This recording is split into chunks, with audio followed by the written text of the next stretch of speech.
So let's get started.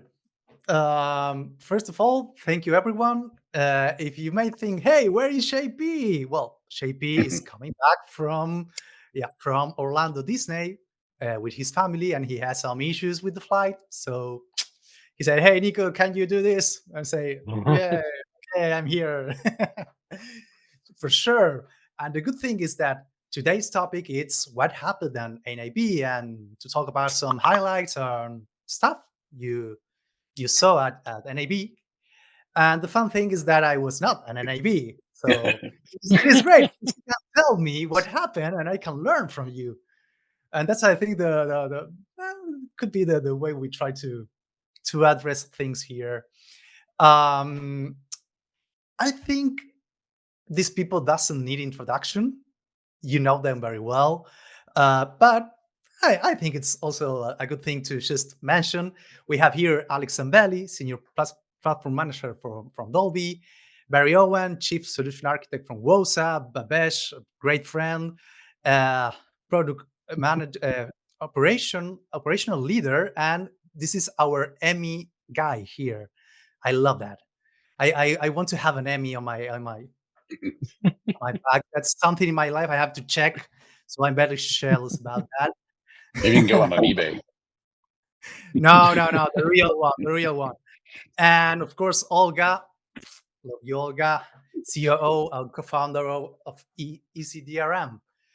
So, um, I don't know, guys. I saw you talking to JP by email about different stuff you saw or how you lived NAB this year.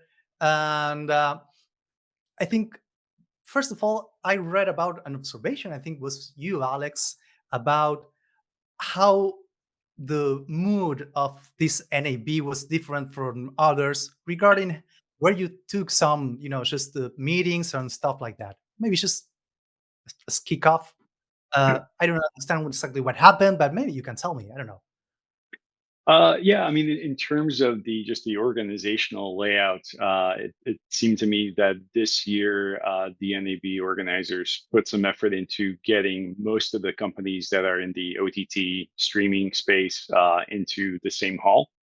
And so that was at least my impression was that just based on the fact that every single meeting I had over the 4 days that I was there was in West Hall of the Las Vegas Convention Center. And so it felt like there was some effort on the part of the organizers to get all these companies that deal with streaming, that deal with OTT delivery and content production, not content production, sorry, content distribution, to get them all close by into the same area. So that was at least my impression.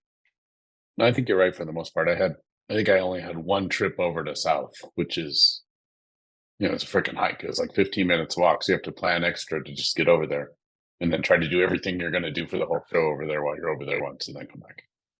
Well, But that's hopefully next awesome. year it'll clean it up. Well, it's awesome if you were able to get out of the hall because as a person Once. who had a booth and having this little tiny invisible chain that holds you down to a booth, I've never left the hall. I mean, I guess the upside is people come to you, but it's a bit tough because you don't really get to see what else is out there. And I guess maybe it's a good thing, but maybe you don't get to expose to any other parts of it. You're just in your own little bubble, which might be more of a downfall. I don't I know. think so too. When we did our retrospective here on the show, one of my comments is I need to just block out like half a day to walk around. Just Whoa. don't take any meetings for half a day and actually go explore, because that's really the only way you get to see, especially like the little startups and the new things that are going on. Obviously people book meetings with you, you learn from that. It's great, but it's really nice to just walk around and someday I might actually go to one of the sessions and learn something, but that's yet to Yeah. happen. Does anybody go to that? I don't know. Apparently the content's very good. Really? That's Awesome. what I've Yeah. heard. Well, I couldn't go to one, but I participated in one as a panelist. Mhm. I did one on live sports and user experience in live sports as part of Women in Streaming Media. And I'm going to say to my surprise, even though and it was part of paid content, it was actually very well attended. Also, to my surprise, we had about 20 plus minutes of questions, Whoa. which also incredibly cool. Um, and one of like the my hard questions was as a gentleman at the very end of the question session said, I have a 19-year-old daughter and she is thinking about this industry. What advice would you give her? And we had four women plus a woman moderator, but four panelists, and all five of us gave this guy our 2 cents on his daughter, and it was kind of great. And then somebody came up to me later on and says, "Oh, that was a great question. That was a plant, right?" And this is where your whole body goes, "Really? You don't think a person actually cares about the future of his daughter?" But Mhm. you run into all sorts of things. But we did have a lot of conversation, and that was actually a pretty good panel and with completely packed room. Mhm. Questions like that say more about that person than anything else that they can say. Fully agree. 100% fully agree. But yeah, That's it was very heartwarming to see that. Yeah, it's that's great to hear that it was so well attended as well. That like I've all in the I didn't participate in any panels this time, but I've done that in the past at past NAB streaming summits, and yeah, there's always like a bit of a concern, right? That like people are not going to show up because they're busy with other things at the show. So I'm glad that people found the time, because I do agree it's a well organized summit, and I think the agenda is great and the speakers are great. So it's I think it's on one hand it's convenient, right, because it happens at the same time as NAB, but on the other hand that can also be a bit of a downside, right, where if Yeah, you're busy exactly. with meetings and other things, then it becomes hard to If attend. if But there was like a little bit more of a gap between the two, or a little bit, maybe 1 day overlap instead of 2 days overlap. yeah, Hmm. Yeah, because there's so many other things like CDSA and their security. I'm sorry, Mesa and their CDSA security conference was happening at the Mhm. same time, Mhm. and streaming summit and all sorts of other things going on. And I have no idea how people do it all. Like it's Right, and Yeah, let that's let alone all of the other talks that are going on within all the booths or within the individual stages, like the connected areas and whatnot. Yeah. Microsoft had their own area. Everyone is talking about something different at the same time. yeah, yep. I got it. We need some AI stuff to just say, hey, this is we need a summary of all the information you have over there because that's a lot. Like temporary cloning. Have Yeah. several of yourself at the show, and then Mhm. And so, look how do into you it. live when you go to NAB? It's like you are representing your company, of course, and you go there doing business, and you have to, as you said, you want to see what new stuff or what other stuff are happening in the industry. So, I have two questions for that. How do you organize your time, and how to or to try to do both, or you just go like in a mission to go to do some business or whatever? I And also, if you had the chance to see new stuff or whatever, you said, "Oh, look at this! This is very interesting." Mhm. What do you have? I know. What did you spark your attention on this NAB? I remember, like, yeah, 2 years ago with Warner Brothers Discovery, our friend Mark Ramberg was kind of organizing everyone to go through this, and we put together a really strategic plan prior to coming in, looking at all the different vendors we wanted to talk to, all the people that had reached out for meetings, and put it all to a spreadsheet. And then we looked at all the attendees, and we divided and conquered who's going to go to where, who's going to be able to go two people to a meeting, etc. Come back out and give a location for everyone to kind of report out on each of these meetings when they were done. Kind of like Mika for you guys as well too. Um, but to really create a structure around what we're trying to do, why we're trying to do it, and to I think to Barry's point as well too. You're looking at um, what are the current partners that you're already working with. What are you want to find out their updates, what's next for them, and help drive that. And then you want to spend time, and I don't think we do enough of this stuff. Spend time to look for the hidden gems, the small little booths that are on the side. Somebody doing really something cool that might not be big yet, but deserves your attention and deserves your evangelism to say, hey, these people are solving something that we've been thinking about, and we're maybe solving it the wrong way. I don't think there's enough time to do that. I think with when you're looking at all of these summits and all of these presentations and all the meetings, that time, that serendipitous walking around and saying, "Oh my God, you guys are solving it this way," is kind of needed. I think it Yeah, also the other depends on. before. Okay. Sorry, I think it also depends on whether or not you're just there as a visitor with a whole bunch of meetings, or if you have a booth.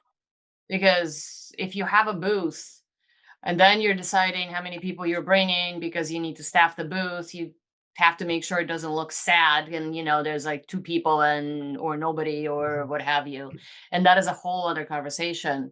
Um, and you just at that point, once you know what's coming at you, you divide and conquer. But it's not an easy decision, and it's definitely not an easy choice. Yeah, and I think most of us, right? You're either a buyer or a seller, if you will, right? You're either a technology provider or you're Warner Brothers Discovery, right? And there's two different things like that. And most of us, I don't think I've never been there as a buyer. I've always been there as a technology vendor. And you're trying to sell stuff, so you're taking every meeting you possibly can. You're working on partnerships and networking, and it's hard. One thing I do is I do try to, like, you get emails from streaming media or the show itself, kind of some just highlights of what they saw, and it's like skim those real quick to see if there's anything that's worth checking out, and some of the stuff that they saw. And then for me, I read a ton of that stuff after the show to see what I should maybe follow up on. Yeah, because Yeah, I it can feel be like we're really. all signed up for all sorts of things, so all the information comes at you after the fact, right? Yeah, it can be really difficult during the show to kind of figure out what's going on. It's a little bit like the fog of war, right? Where it's like when you're in the middle of it, it's kind of hard to. Mhm. When people ask me on day two, like, what are the trends? I'm like, I don't know what the trends are. It's like I'm in the middle of NAB. Ask me after NAB. So yeah, it can be kind of tough. I guess I've been really more on the buyer side for the past, I don't know, like 10 NABs or so. And this was my first year back at NAB, more on the seller side, I suppose, because Dolby is a technology provider.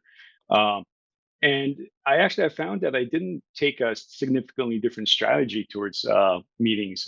It was, in both cases, it was like really about looking for partnership opportunities.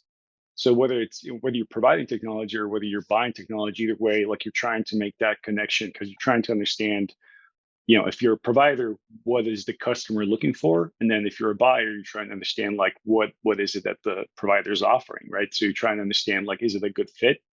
Um, and that's in cases when it's a new partnership that you're trying to establish, right? And then a lot of the meetings end up being really kind of like more check-ins, right, with existing partners where, like, Sure. you haven't seen them in person in a year, and so it's like your first time in a year where you get to sit down with them for half an hour, an hour, and kind of go, like, how's everything working? Like, like, do you need stuff from us? Like, is there more that we can be doing, right? So yeah, I think yeah, I found that my approach to scheduling meetings was kind of actually very similar, both being on the buyer side and the seller side.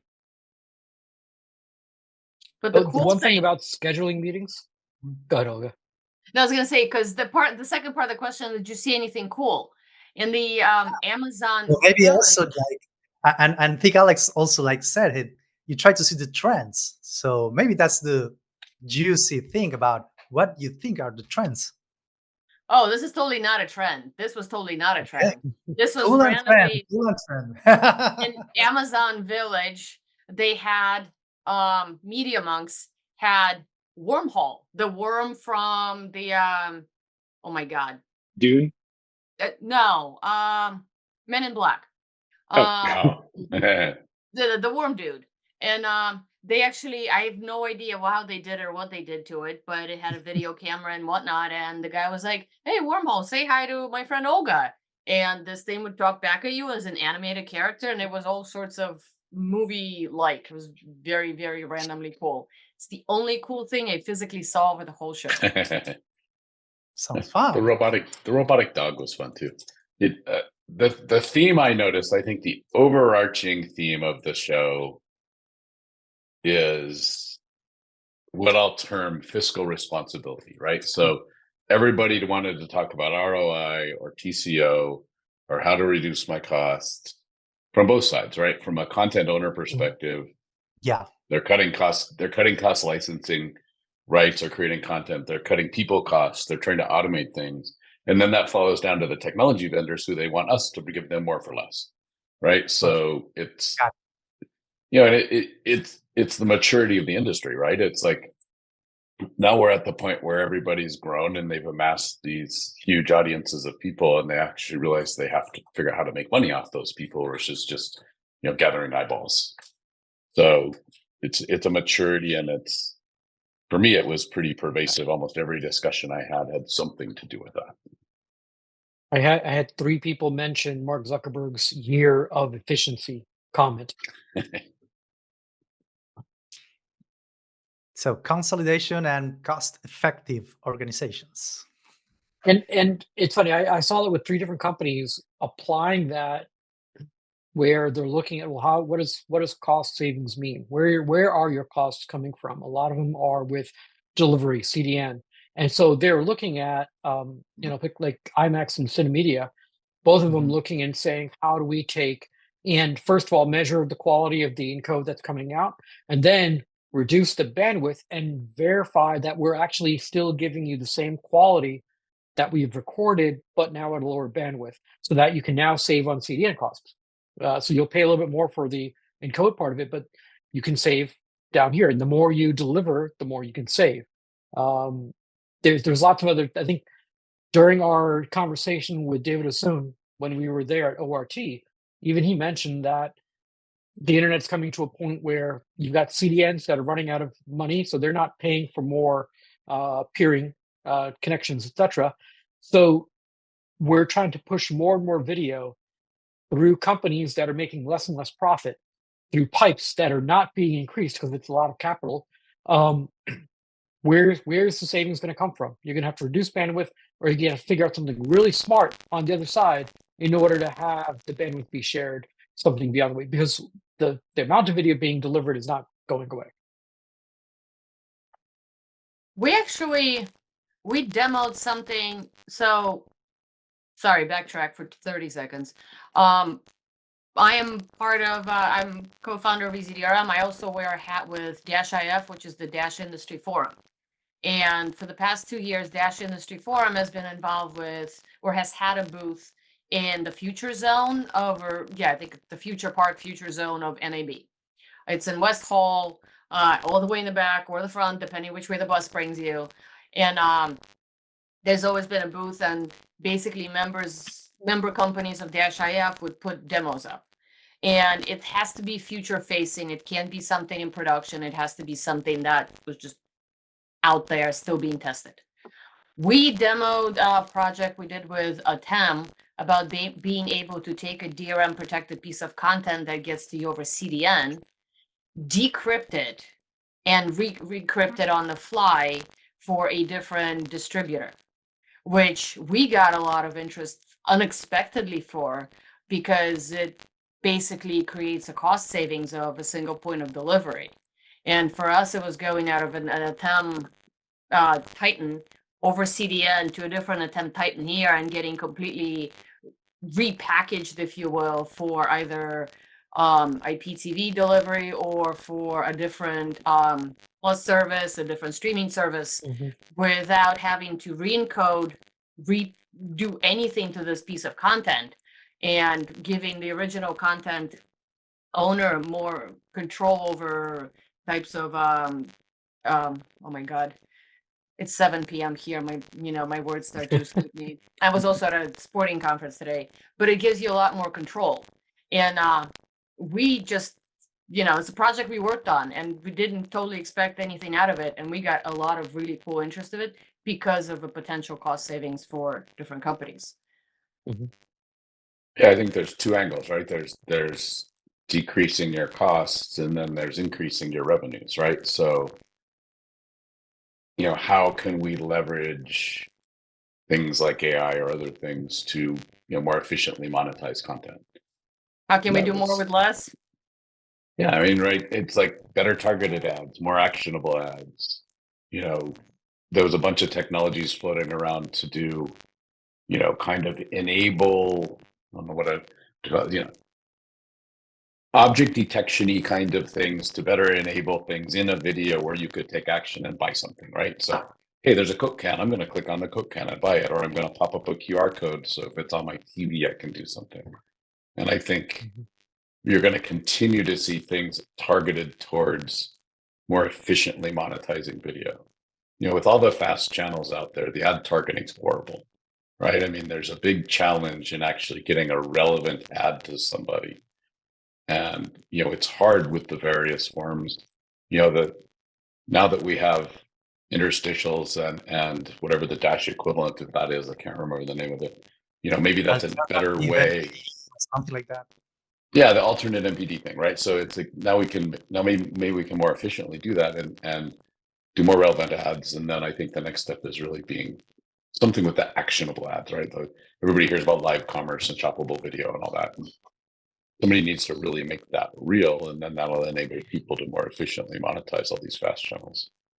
Provided, of course, we can solve the content discoverability problem, which is the other problem with fast channels. Is, there's 10,000 things on and nothing to watch. Well, one of the I questions. didn't see anybody talking about that. Discoverability in fast channels. It's I think there's a little of it if you're looking through all the stuff. There's a little of it with AI, right? So that the metadata enhancements via AI to dig deeper into what the video is about and maybe feed a model that can lead to recommendations or something like that. I think you're starting to see some of that pop up. Well, discoverability question was definitely a question we got at our panel. Like, how can one solve for that? But the other stuff was also around the fact that, like, people were asking how come they have to subscribe to all of ESPN as opposed to, let's take high school students who just want to watch one team or something. Why isn't there a world where they can't afford to pay whatever it is to watch all of sports on ESPN for X amount, but they can afford to pay for a team? Why aren't there different monetization options for either students or just in general? Why aren't there different monetization options? Why is it subscribe or not? And I actually heard that at the panel, after the panel, and actually on the plane to the show, people were talking about that as well. I think that's a whole other topic to poke at. No, I think it's great. Right? It's innovation. Again, we have a problem. It's monetizing. Or we add more technology to stuff to, just to reduce cost or whatever, to do the same with, maybe automated or whatever. Or as you said, it's like, hey, why don't we think this problem in a different way?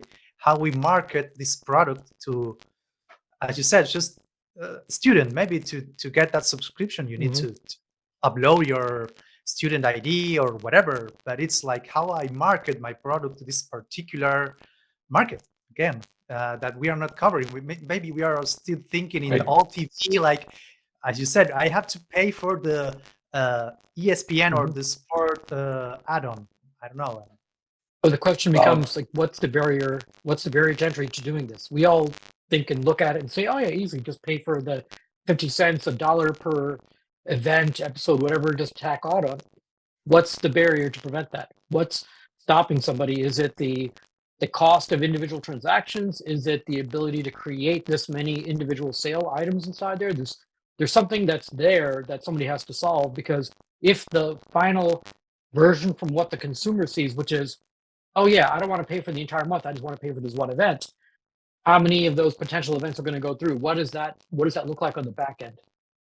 Or I don't want to pay at all. I'm willing to do this by sharing some of my personal information, or allowing you to target me by doing that. But then you run into the problems with ad inventory challenges, right? There's not enough ads in the world for all these, to target people who want to watch Indiana State basketball, and that's it. I'm surprised that we haven't seen more pay-per-view events when it comes to sports, because like I've definitely been in that situation myself, like many times where I want to watch one particular soccer game, for example, and then first you have to find out okay, who's carrying it, right, which service, and then you find out that on a service you're not subscribed to, and it's going to cost you $20 or $40 or $100, like whatever, depending on the type of service it is, right? it's going to cost you more than you're willing to pay because you just want to watch one thing. And I've always wondered, like, why isn't there an option for me to just pay $5 for one event, right? It seems like financially, seems like that would actually work out for them pretty well, right? Because that way they're getting $5 that otherwise they wouldn't, because the alternative is that they don't subscribe at all, right? Maybe somebody did the math and realized it's either not worth it, or they can't predict the revenue, and forcing everybody to be a subscriber gives you predictable revenue, which makes the investors and shareholders and everybody else happy. But having unpredictable college kid revenue, is it worth it? Because the tech is there. I mean, I'm sitting on the content protection side. The tech is there. I can tell you how to do it. But I mean, the components are there, the pieces of the tech are there. I think I'm also guessing that like a lot of these streaming platforms like are just not built for pay-per-view type of whatever you want to call it, like whether it's authentication, or whether it's payments, or whether it's just figuring out who gets access to what content, right? But that's my guess, is that they're just not set up for it. If you think about the number of packages that there are, if you're looking at just simply saying package A and that's all you get, it's very easy to create products around that and say this is all you can buy. The other aspect of it is because these things are monthly recurring, all the payment processing is happening in a batch once a month. So that entire transaction is happening, they're done, and then it comes back again, and there's no more payments needed for the rest of the month. So it's a very simple, easy process. Once you go into that individual mode, now you've got a payment process that can happen at any time in the middle, and now you're bringing up another infrastructure that you've got to manage and support. So there's that. I'm just saying that there's great ways to solve the problem. How do you create maybe like a bank and say, I'll put in $10, I'll put in $30.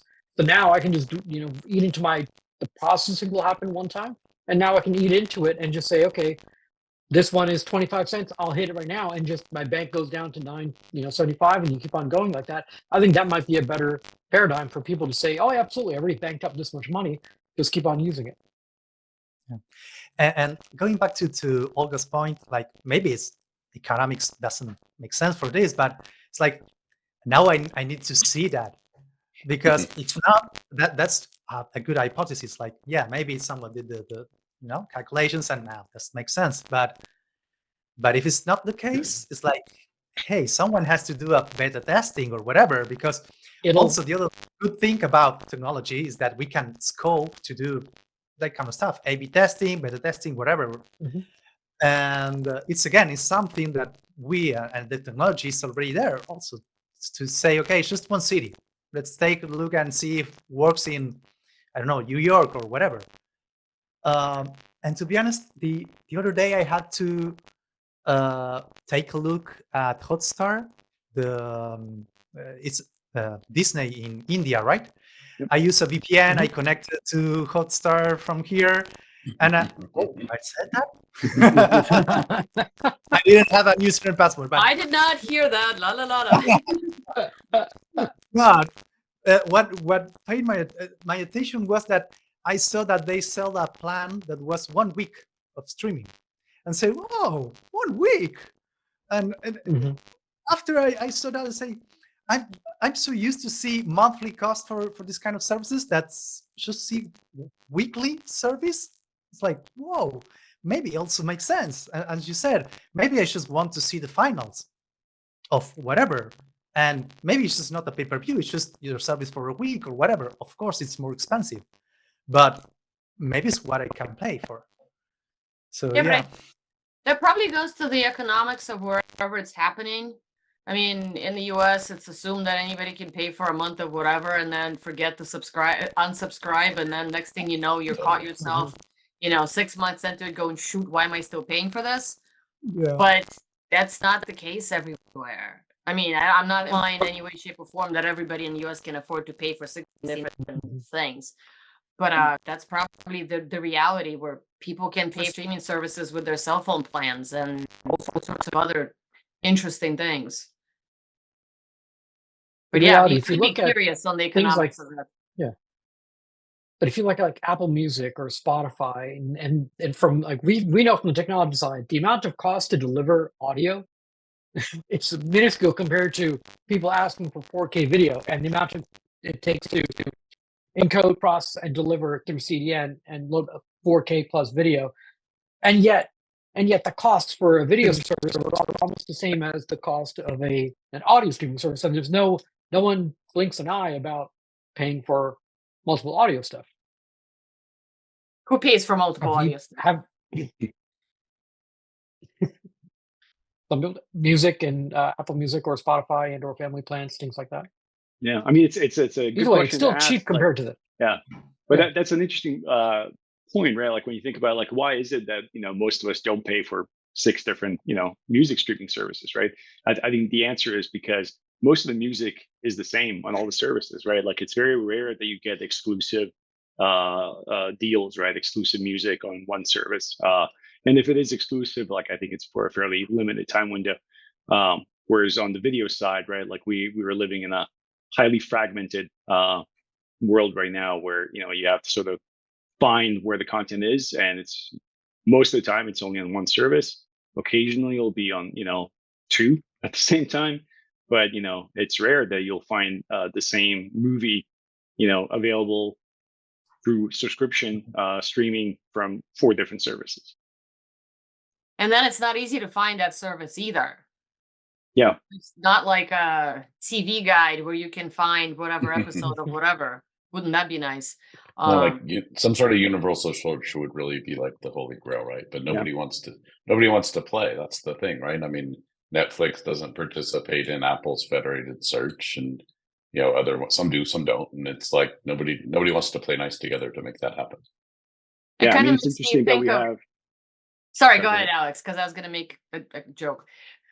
I was just going to say, like, I mean, there's entire sort of, well, I don't want to say like there a dozen, but like I know of several services that exist solely to just track where the content is, right? So like there's a service and app called Just Watch, and you can go search for movies, TV shows, and it'll tell you where it's available.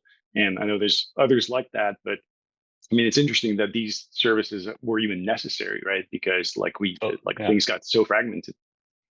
I was gonna say they should probably talk to Mark from the CDN Alliance, just like he puts together a list of all the parties at the events, so you don't have to go searching for them. Maybe he'll be good at this thing too.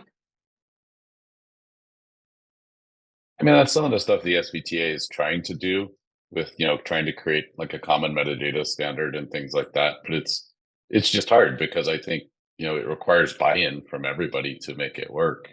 Because you can't go scrape Netflix unless you want to do it by hand. Yeah, I mean, a lot of companies, sign partnership deals with Netflix, with Amazon Prime, with Disney, right? And they basically get partner feeds, right? They essentially get metadata as part of the deal because they want to be able to publicize that in whatever products they have. So it is possible to get that metadata, right? It's just that it's not publicly available necessarily. Yeah, not for free, right? I mean, it's exactly. Yeah. Yeah, and then on top of it, like I didn't know about this site that Alex just mentioned, and I'm in the industry and I didn't know about this. And how would a general average consumer know about this? I mean, some do, some don't, but I'm pretty sure that people, my parents' generation, would have no idea where to even go look for stuff. I think with NAB, even when I heard his comment from, I'm going to keep the names hidden for the innocents, but people who are working in partners with companies walking around and all of a sudden seeing a big a board or a wall promoting a product, and they're like, "I've been working with you for 2 years. I had no idea you did this."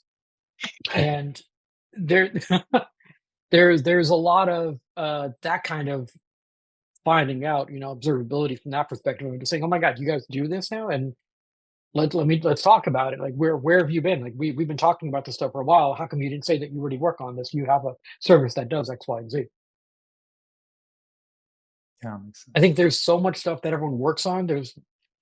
It's becoming very confusing if you're trying to become an architect of everything or a producer of everything. You need to really narrow your focus down on a couple of different items.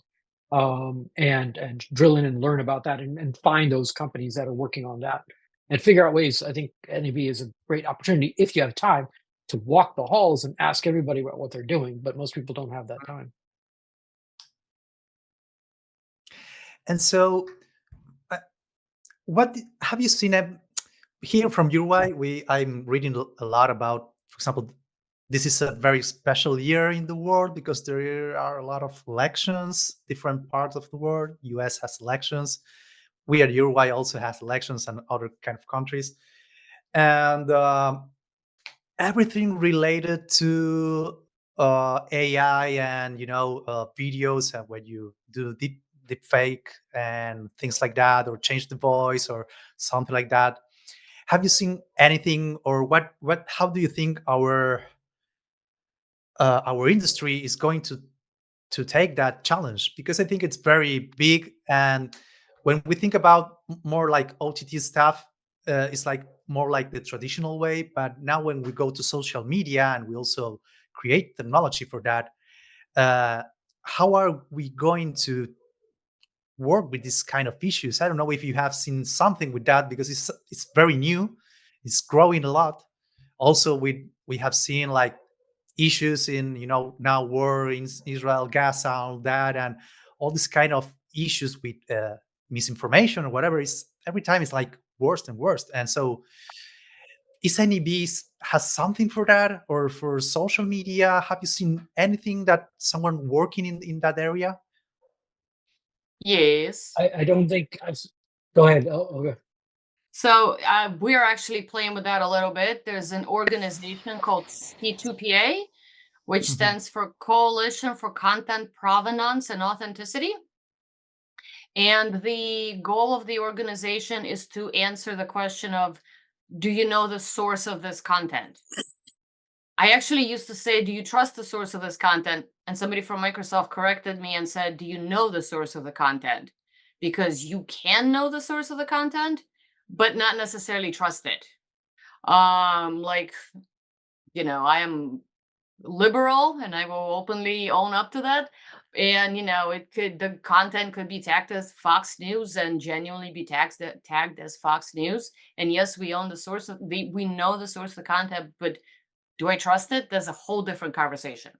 And basically the idea behind C2PA is keeping tag of who touched the content and who processed the content. And the idea would be to say that, yes, this content has provenance, meaning we know that Bhavesh created it, then Alex did something to it, then Barry did something to it, and then it got uploaded. And we can see the chain of ownership. And Mhm. then at some point, somebody downloads it and plays around with these two sections and does something and never tags it. And we know that that piece cannot be trusted.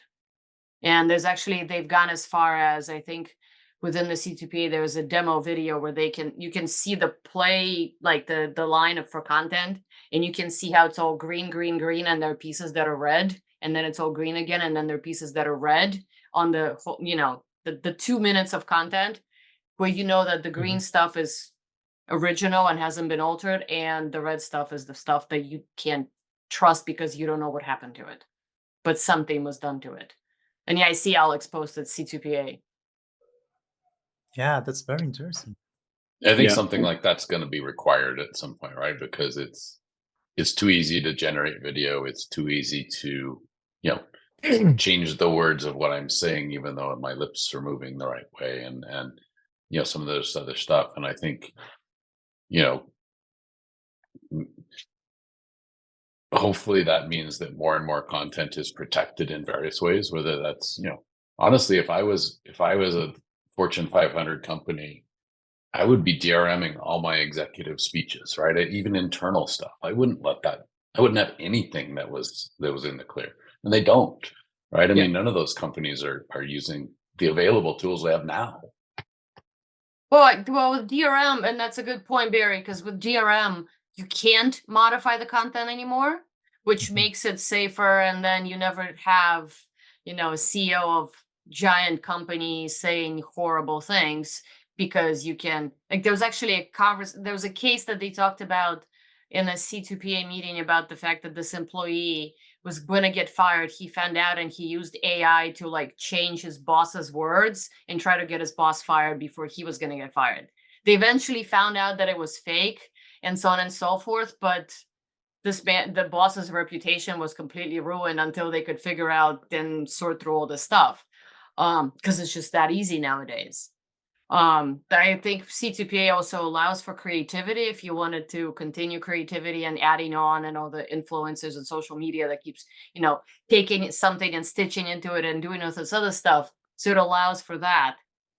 But yeah, I don't understand why brands So- don't protect their image. I really don't. I think there needs to be a social push to start requesting C2P authentication to say, like, I'm not going to trust a video unless I see it all the way through. And only that will help start driving people doing it. And the other people should be turning around to Barry's point. They should be insisting that all of their video is created with some kind of tag that lets them know that this has been unmodified. Anybody who then sees the video from that person, and if it doesn't have a tag on it, they should be free to say, then don't trust it. That wasn't me, because I tag everything that I've talked about. See, but that also requires the non-industry folk to get education about that. Because Yep. I mean, I still have conversations with my own parents when I say, Mom, this is not a legal service. And she looks at me and goes, you have no idea what you're talking about. Thanks, Mom. Nice to meet you. But so trying to explain that to people outside of the industry, that's going to take a lot of education. And I think some of it happened recently with the inappropriate photos of Taylor Swift that were created. And then Meta said, oh, yeah, the C2PA stuff, it's great because now we can tag content as AI generated. But I mean, it's within our industry, we heard about it, but I don't think, yet again, I use my parents as an example. I don't think they have no clue.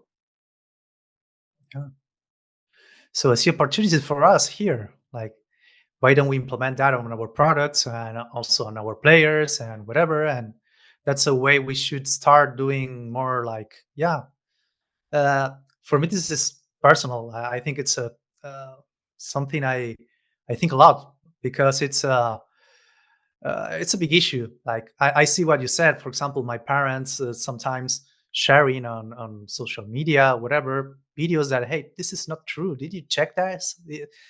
Don't send this video in the family chat because this is not true. It happens a lot, and I don't know. It's a way to protect us. So I really care about this. Thank you for sharing this. I think it'll be amazing if Facebook is implementing it. They should put that into WhatsApp as well too. For any video that's being shared, they should be able to say that this has a C2PA tag on it, that it has not been modified, or it's one of those things where it's been processed so much and the resolution is so bad now you can't even tell where did it first come from. That you should then be able to say, I don't trust this. Yeah, and I understand that this is a big chain that we have to change from the industry because, as you said, it's content producer that has to use it, and distribution or players and applications. That's a lot to do. Well, I know that they're trying to they're trying to convince companies like Samsung and Apple and everybody else to join. And then when I take video on my phone, a tag gets attached to it. Yeah. And if it doesn't, then it puts my whole photo that I'm trying to upload to, Instagram into question. But we all have to get there and we all have to expect them. We all have to educate, and it's an uphill battle. So I think this election is a completely foregone conclusion, but maybe 4 years from now, we'll see. It's definitely going to take a while. I mean, I'm glad that C2PA has already released some specifications and that like all this work is happening. There's also there's a related industry body called Content Authenticity Initiative, CAI, not to be confused with the CIA, which is very different. Which is the Culinary Institute of America. So there's definitely like people in the industry who are thinking about this and actively working on it, making sure that the technology is ready. But like implementing that, and of course getting everybody kind of to march, at to the same beat of the drum, like that's gonna take a while. I'm optimistic. I'm hopeful. Yeah, I am too, because I think ultimately it's in the best interest of companies, even like the social media companies. I mean, ultimately it is in their best interest to that that people trust them, right? And so I think they will start deploying this. But there is an open question there of like, will people care, right? Because there will still be content on those platforms that's not authenticated, where you have no history of like where it came from and who modified it. And the question is, will everybody who watches it actually care? And my guess is that a lot of people will not, right? So there is, yeah, still the element of educating the population to make sure that people pay attention to that stuff. But at least it'll make family dinners and family infighting easier. What was there content provenance on your video that you saw? That's what I need. That's what I need. Olga, I don't know if you heard, but facts don't matter anymore. We're living in a post-fact world, so Right. My Yeah. bad. Well, we're getting close to the end of the session, so I don't know. Maybe if you want to give us some highlights of what you expect now that you saw and went to NAB, what we should expect for IBC. More of the same, honestly. I think you're going to continue to see cost and ROI and that kind of stuff be emphasized. I think you're going to start to see consolidation in the industry of companies that maybe have interesting IP or interesting customer bases but aren't necessarily making money getting bought up by companies that are profitable. And I think you're going to see more and more AI stuff, right? I mean, one of our future talks, I'm going to plant a seed for a future talk, and it's what are the downsides of AI?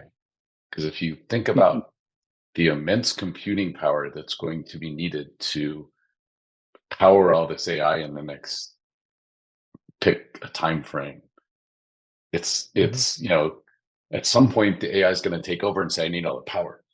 So anyway, I'll leave you with that. One thing I want to add before we leave the NAB side is one of the things that I've observed, and I know Olga and Alex and Barry have talked about this on Slack channels as well too, and things on the side, is the power of people and the power of relationships, and how when people work together over a long time, that companies can talk about saving, cutting costs here and there. People can talk about technology advancements, but at the end of the day, it's the people who work on it together that help ease the transition or create something, a new idea. The more people are comfortable about talking to each other, the better the flow of ideas can happen. And I think NEB kind of proved with lots of people coming together again and just rekindling relationships. And more importantly, there's an ability to kind of do a transference of trust where somebody who's a very, very close friend of yours suddenly says that I also trust this person quite a lot. All of a sudden, you've created now a three-way relationship and a conveyance. And now, as you start talking, you can now talk to them as well too, with a little bit of more trust right from the get-go, and it makes relationships and conversations and ideation sessions a lot easier to work through. See, I Yeah, love absolutely. I love the fact that you mentioned trust because, like, one of the things that we didn't talk about is the fact that, in my opinion, NAB was very quiet. At least the West Hall was very quiet. Um, the meetings that were supposed to happen have happened, and people came and blah blah blah. But the walk-through traffic, somebody referred to it as like public buses in London. And when they explained it to me, I said, I don't think it's just London. I think it's everywhere. Basically, nobody, and then 5 buses and nobody again. Um, but it was interesting to me because you come up to somebody and you're like, so how's the show for you guys? Oh, it's great. We're having so much, people and whatnot. How about you? I'm like, oh, well, it's been kind of quiet. The meetings came, but it was quiet. And I Mhm. thought it was just us, but one of our competitors was next to us and they seemed to be quiet too. And this person all of a sudden goes, yeah, we're a bit quiet too. And I don't understand the machismo, the bravado, or whatever other word that goes with it, but just be Mhm. honest about what's going on, and because that creates more of a path of communication, just like you said, and more trust. And once you Mhm. trust the people you talk to, you can do all sorts of Mhm. fun things. Yeah, I wonder also, like, I mean, is it necessarily a bad thing or a surprising thing, if the show, if West Hall was quiet, right? Because I think West Hall, I expect that there's just going to be like fewer flashy demos and flashy booths, like in general, I think. So I think that's probably one reason why, like, there was probably less foot traffic, I would say. And then the other one is that, like, most of us are there at NAB to meet with customers, with partners. And so I think, you know, if the show was quiet because there, wasn't a lot of foot traffic, that might not be a bad thing. As long as you filled your schedule with good quality meetings, I think that's the important thing, right? Like, and that kind of goes back to what Babesh was talking about, like the people element, taking advantage of the fact that everyone's in town for 4 or 5 days. You get to meet with everybody in person. Like, to me, that is the point of going to NAB, at least like for those of us and on this side of the industry. And so, so when somebody says it was a quiet show, it's like, well, we got done what we needed, to get done, right? So I think that's the important part. And maybe we got some sleep, just a tiny. Right. No, but, well, there were 30,000 people less at NAB this year than there were at NAB in 2017, 18, 19. And it's like that takes care of the drive-by traffic, right? So, Yeah, and also I never, as I said, I never ventured out of the hall. But my CMO, when he went to the other hall, he's like, you had to go outside, and all this other to get there was difficult. So I don't know. But definitely the people, Bhavesh, you're 100% correct. The people aspect of it and the amount of stuff you get done when you just sit down with somebody and not over Zoom, but in person. Because over Zoom, you feel like you have to get things done. But in person, you can crack a couple jokes. You can kind of see how people are doing. And don't discount the social events, right? One of the great things about NAB happens after NAB, right? It's the things in the evenings and into the night. And, those are very valuable times. Absolutely. And again, as Bish said, all based on people, right? It's the power of connection. Impressive. Speaking of people, I have my, I lost it. My Andy Beach coin. There we go. Oh, I got a beach buck. What's that? Speaking of people. Andy made his own money. Yes, he did. Great. Well, guys, thank you so much for being here. I tried to be the best that I could to feed on the JP's. You were awesome. You did a great job, Nico. Thank you. It's very difficult to try to do Chase B job. So again, thank you so much for being here today. And well, we're running out of time, so see you in the next one. I'm good. To the mates. And next one, Alex, you have to. Oh no, Barry, you have to take the mate. I gotta order some mate. Yeah. I got my cup. Cheers. Cheers. It makes a lot of fun because of my mate. Great talking to you guys. Did, Well, mate has Always a caffeine pleasure. in it, right? Always a pleasure. It has love caffeine. caffeine. Yeah, that was not happening. This is water. I'll own up to it. I mean, with that said, Fake at it, 5 fake o'clock it. somewhere, it It's could the have been magic something of the totally different. team. Thank you See so everybody. much, guys. All right. Thanks, Thank you, everyone. guys. All right. Bye, buddy. Bye.